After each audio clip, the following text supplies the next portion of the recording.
حج اور عمرہ قرآن مجید کی روشنی میں سورۃ آل عمران کی آیت نمبر 97 میں آتا ہے وَلِلَّهِ عَلَى النَّاسِ حِجُّ الْبَيْتِ مَنِ اسْتَطَاعَ إِلَيْهِ سَبِيلًا وَمَنْ كَفَرَ فَإِنَّ اللَّهَ غَنِيٌّ عَنِ الْعَالَمِينَ۔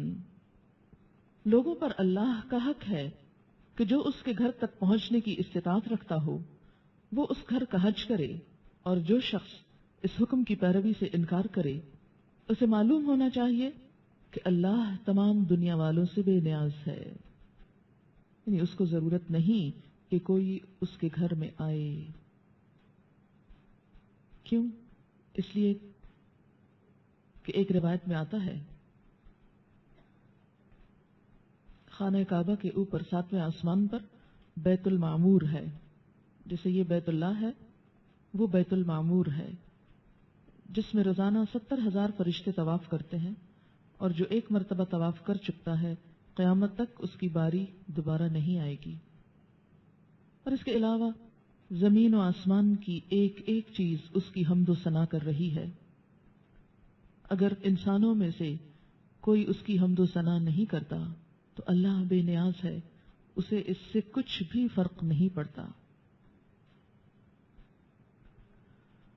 الحج اشہر معلومات فمن فرض فیہن الحج فلا رفث ولا فسوق ولا جدال فی الحج وما تفعلوا من خیر یعلمہ اللہ وتزودوا فإن خیر الزاد التقوی واتقون یا اولی الالباب۔ حج کے مہینے سب کو معلوم ہے، جو شخص ان مہینوں میں حج کی نیت کرے اسے خبردار رہنا چاہیے کہ حج کے دوران اس سے کوئی شہوانی فعل، کوئی گناہ، کوئی لڑائی جھگڑے کی بات سرزد نہ ہو، اور جو نیک کام تم کرو گے وہ اللہ کے علم میں ہوگا۔ سفر حج کے لیے زاد راہ ساتھ لے کر نکلو، اور سب سے بہتر زاد راہ تقوی ہے، بس اے عقل والو میری نافرمانی سے پرہیز کرو۔ تو اس سے کیا باتیں معلوم ہوتی ہیں؟ نمبر 1، حج کے مہینے اللہ تعالیٰ کی طرف سے مقرر کردہ ہیں۔ نمبر 2، حج کے دوران کوئی شہوانی فعل، لڑائی جھگڑا اور گناہ کا کام حرام ہے۔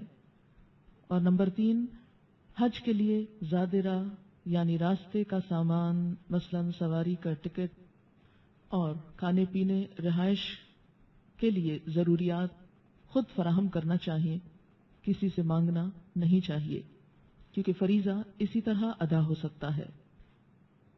حج کے مہینے کون سے ہیں؟ شوال، ذوالقعدہ اور ذوالحج کے پہلے 10 دن۔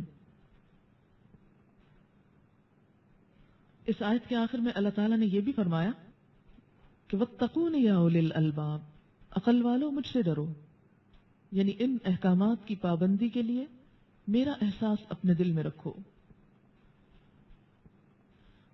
قرآن پاک کی ایک اور آیت سورۃ البقرہ میں آیت نمبر 96 میں ارشاد باری تعالیٰ ہے وَأَتِمُّوا الْحَجَّ وَالْعُمْرَةَ لِلَّهِ، حج اور عمرہ اللہ کے لیے پورا کرو، یعنی نیت صرف اس کی رضا ہونی چاہیے۔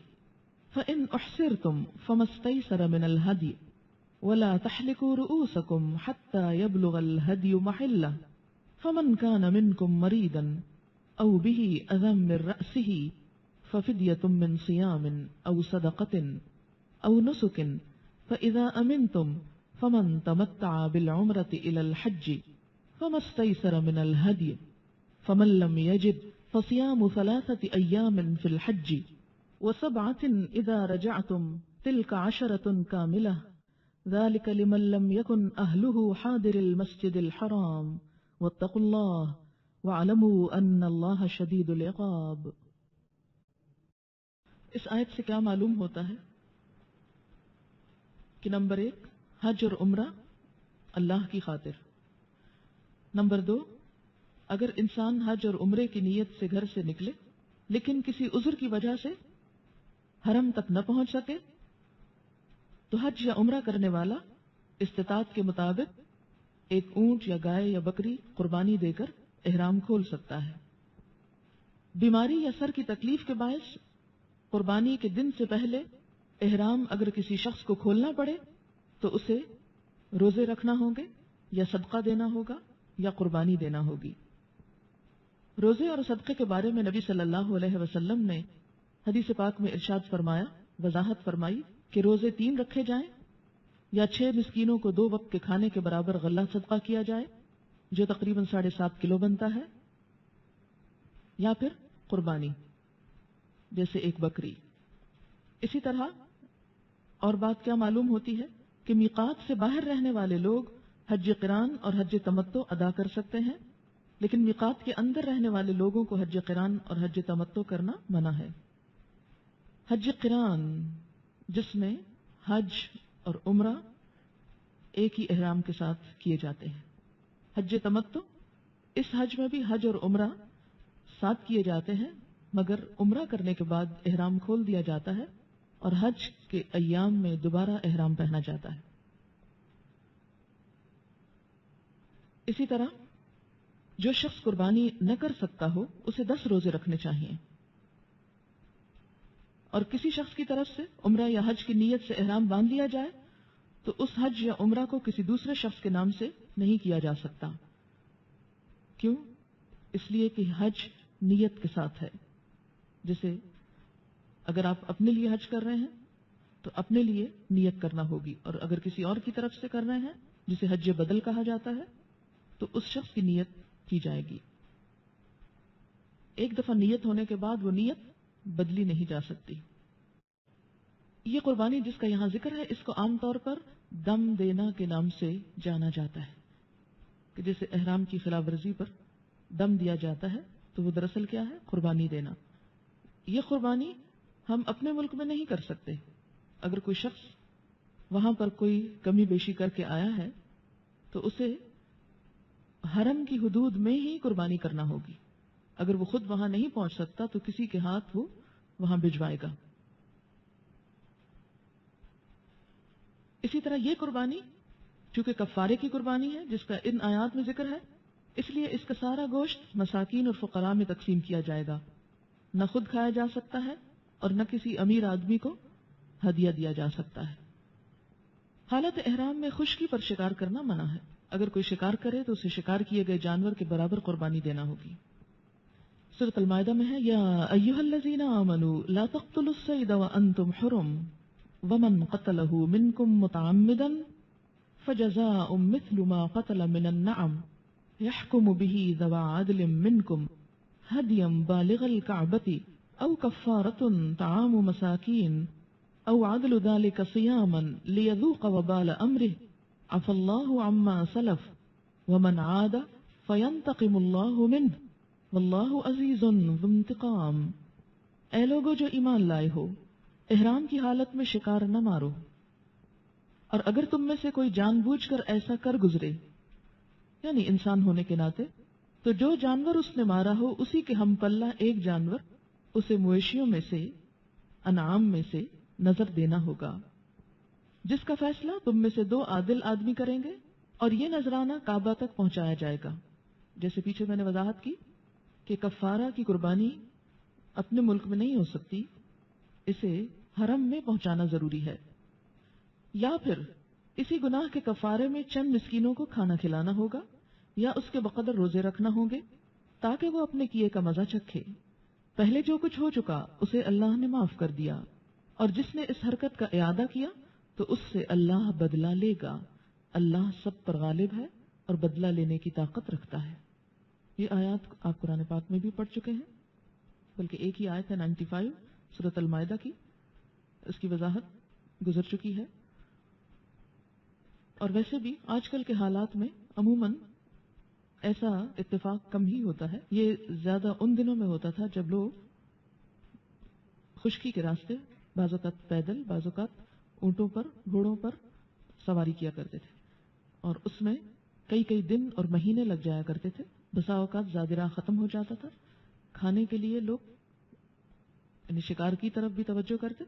اور جیسا کہ آپ جانتے ہیں کہ صلح حدیبیہ کے موقع پر یہ آیت نازل ہوئی تھی، جب مسلمان عمرے کی نیت سے احرام باندھ کر نکلے تو شکار قرآن پاک میں یہ آیت ہے سورۃ المائدہ کی 94، یا ایھا الذین آمنوا لَيَبْلُوَنَّكُمُ اللَّهُ بِشَيْءٍ مِّنَ الصَّيْدِ تَنَالُهُ أَيْدِيكُمْ وَرِمَاحُكُمْ لِيَعْلَمَ اللَّهُ مَن يَخَافُهُ بِالْغَيْبِ فَمَنِ اعْتَدَىٰ بَعْدَ ذَلِكَ فَلَهُ عَذَابٌ أَلِيمٌ۔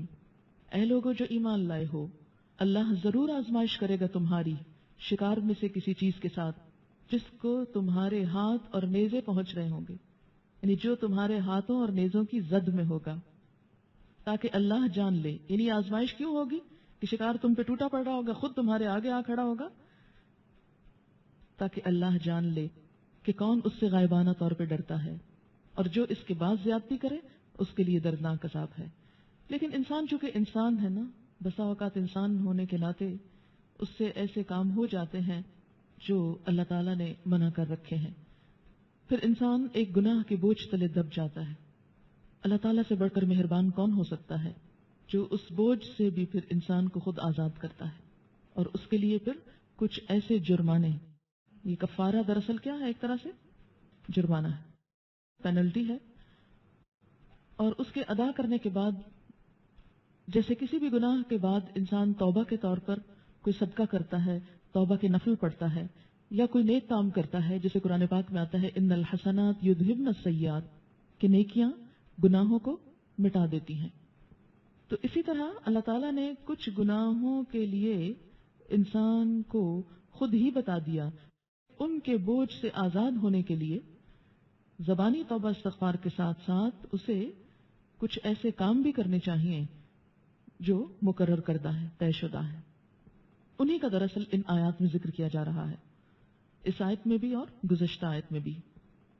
پچھلی آیت کیا بتاتی ہے کہ معذوری کے احکام کیا ہیں جب انسان کو ایسی مجبوری ہو جائے، یعنی یہ دیکھیں نا، معذور کے احکام ہے نا، نیت کی حج اور عمرے کی، لیکن گھیر لیے گئے، پہنچ نہیں سکتے۔ اب انسان تو چاہتا ہے جانا، لیکن حالات ایسے نہیں کہ پہنچ سکے۔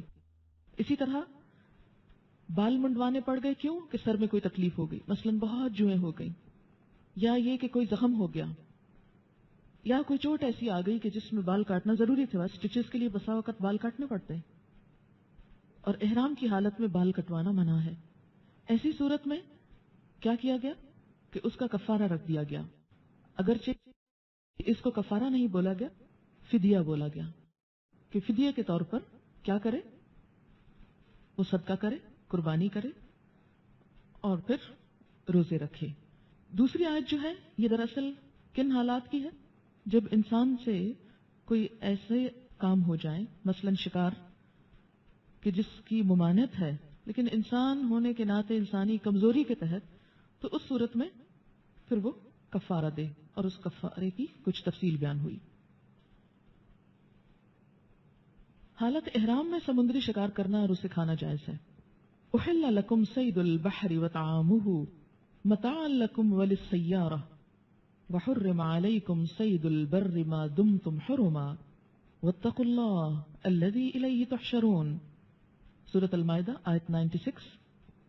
تمہارے لیے سمندر کا شکار مارنا اور اس کا کھانا حلال کر دیا گیا ہے، جہاں تم ٹھہرو وہاں اسے کھا بھی سکتے ہو اور قافلے کے لیے زاد راہ بھی بنا سکتے ہو، البتہ خشکی کا شکار تم پر حالت احرام میں حرام کیا گیا ہے، لہذا اللہ تعالیٰ کی نافرمانی سے بچو، اس اللہ کی جس کی پیشی میں تم سب کو گھیر کر حاضر کیا جائے گا۔ یعنی اللہ تعالیٰ کو ناراض نہ کرو، اس لیے کہ پلٹ کر اسی کی طرف جانا ہے تم کو۔ خشکی میں شکار ممنوع، لیکن سمندر میں مباح یا جائز، حلال۔ کیوں؟ اس لیے کہ دونوں کے حالات میں فرق ہے۔ خشکی کے سفر میں زیادہ راہ ختم ہو جائے تو انسان کچھ اور غذائیں بھی حاصل کر سکتا ہے، لیکن بسا اوقات اگر سمندری سفر طویل ہو جائے اور زیادہ راہ سے مراد کیا ہے؟ ساتھ کھانے پینے کا سامان ختم ہو جائے، تو اس صورت میں سمندر کے جانور کو اگر پکڑنا اور شکار کرنا اور کھانا منع کر دیا جاتا تو خود انسان کی موت بھی واقع ہو سکتی۔ اس سے آپ دین کی وسعت اور دین کی سہولت کا بھی اندازہ لگائیں کہ ہمارے دین میں کوئی ریجیڈیٹی نہیں ہے، ایسا دین نہیں کہ جو انسانی ضرورت اور حالات اور تقاضوں کا احساس نہ کرے۔ سمندر کے جانور کو اگر پکڑنا اور شکار کرنا اور کھانا منع کر دیا جاتا تو خود انسان کی موت بھی واقع ہو سکتی۔ اس سے آپ دین کی وسعت اور دین کی سہولت کا بھی اندازہ لگائیں کہ ہمارے دین میں کوئی ریجیڈیٹی نہیں ہے. ایسا دین نہیں کہ جو انسانی ضرورت اور حالات اور تقاضوں کا احساس نہ کرے. پابندیاں اپنی جگہ، لیکن جہاں پابندی انسانی نفس کے لیے، انسانی جان کے لیے گراں ہے، اس کی جان کو ہلاکت میں ڈالنے کا سبب ہے، وہاں پابندی ہٹا لی گئی. تو اس سے پتہ کیا چلتا ہے کہ لا یکلف اللہ نفسا الا وسعها. یہ ہے دراصل اس آیت کا مفہوم. اور دین میں جتنی بھی پابندیاں ہم پر عائد کی گئی ہیں وہ اسی نوعیت کی ہیں جو ہم نبھا سکیں. ہمیں دین میں ایسے احکامات نہیں دیے گئے کہ جو ہماری پہنچ سے اور ہماری استطاعت سے باہر ہوں. حج فرض ہے، پسندیدہ ہے، لیکن استطاعت نہیں تو کوئی بات نہیں، معاف کر دیا گیا. یہ نہیں کہا کہ جیسے تیسے جیو یا مرو، خود کو بیچو اور پہنچو، نہیں، سہولت دے دی گئی. اسی لیے سورۃ الحج میں آپ نے آیت پڑھی نا، لِكُلِّ أُمَّةٍ جَعَلْنَا مَنسَكًا. ہر امت کے لیے ہم نے عبادت کے طریقے مقرر کیے، اور طریقے سے مراد صرف وہ خاص مخصوص کوڈ نہیں، اس سے مراد وہ رخصتیں بھی ہیں کہ کب آپ کو کوئی کام کرنا ہے اور کب اس کے لیے آپ کو رخصت دی جاتی. حج یا عمرہ کے دوران صفا اور مروہ پہاڑیوں کا طواف یعنی سعی کرنے کا حکم ہے. ان الصفا والمروہ من شعائر اللہ فمن حج البیت او اعتمر فلا جناح علیہ ان یطوف بہما ومن تطوع خیرا فان اللہ شاکر علیم. یقیناً صفا اور مروہ اللہ تعالیٰ کی نشانیوں میں سے ہے، لہذا جو شخص بیت اللہ شریف کا حج یا عمرہ کرے اس کے لیے کوئی گناہ کی بات نہیں کہ وہ ان دونوں پہاڑیوں کے درمیان سعی کرے. اور جو شخص برضا و رغبت کوئی بھلا کام کرے گا، اللہ کو اس کا علم ہے اور وہ اس کی قدر کرنے والا ہے. یاد رہے کہ زمانہ جاہلیت میں صفا پر اساف اور مروہ پر نائلہ بت رکھے ہوئے تھے، لوگ ان کا طواف کرتے. تو جب مسلمان حج کرنے یعنی اصالت اسلام میں حج کی باری آئی یا عمرے کی، تو ان کے دل میں یہ کھٹک پیدا ہوئی کہ کہیں یہ دور جاہلیت کی روایت تو نہیں اور اس سے ان بتوں کی تعظیم کا تو کوئی پہلو نہیں نکلتا. تو اسے واضح کر دیا گیا کہ ایسا نہیں ہے، یہ دراصل اللہ کی نشانیاں ہیں. حج ادا کرنے کے ساتھ ساتھ تجارت کرنا بھی جائز ہے. یہ بھی دین کی ایک اور رخصت ہے، سہولت ہے. دین انسان کا مزاج سمجھتا ہے. ہمارے دین میں نیکی کا تصور یہ نہیں کہ انسان کو اذیت دی جائے، اس پر ناقابل برداشت بوجھ ڈالا جائے. تقوی اس چیز کا نام نہیں کہ انسان آرٹیفیشل یا غیر حقیقی کاموں میں پڑ جائے. دین ہمیں موسٹ پریکٹیکل انسان بناتا ہے، بیکار نہیں کرتا. دین اور دنیا کو ساتھ ساتھ لے کر چلتا ہے. یہی دین اسلام کا حسن ہے، اور یہی اس کا دین فطرت ہونا ہے کہ فطرت ضرورت اور اس کے تقاضوں کو ساتھ رکھتا ہے، سامنے رکھتا ہے. پھر وقوف عرفات حج کا رکن ہے. مزدلفہ میں اللہ کو خوب یاد کرنے کا حکم ہے. مشعر الحرام کے قریب وقوف کرنا افضل ہے. ان سب باتوں کو ان آیات میں بیان کیا گیا. 198 199 سورۃ البقرہ. لیس علیکم جناح ان تبتغوا فضلا من ربکم فاذا افضتم من عرفات فاذکروا اللہ عند المشعر الحرام واذکروه كما هداکم وَإِن كُنتُم مِّن قَبْلِهِ لَمِنَ الضَّالِّينَ ثُمَّ أَفِيدُوا مِنْ حَيْثُ أَفَاضَ النَّاسُ وَاسْتَغْفِرُوا اللَّهَ إِنَّ اللَّهَ غَفُورٌ رَّحِيمٌ.